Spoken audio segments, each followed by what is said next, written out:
Mapagpalang araw po mga boss madam. For today's video talakayin po natin ang pagkakaiba ng Brahman at saka Indo-Brazil. Ito pong tulad ito anak ng AI ko. Ang bulugan po natin ginamit is H20. Ang breed na Brahman dikas na malaki or maskulado. Saka po malalaki ang kanyang mga buto. Ito pong breed ito is 7 buwan na lalaki. Kaya po sa timbangan nakalalamang na mas mabigat kesa sa ibang breed. Saka po yung ulo medyo laparan at saka yung tenga hindi pinagpala na sobrang laki.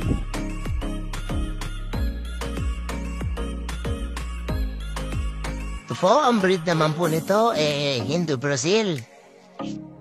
7 buwan din po siya. Mas mataas po siya kung ikukumpara sa unang video natin. Ang pagkakaiba lang po na is medyo laparan yung isa. Ito po medyo kabanghan. At saka po ang Indo-Brazil napagkalooban ng malaking tenga. Po yung ulo niya is parang helmet.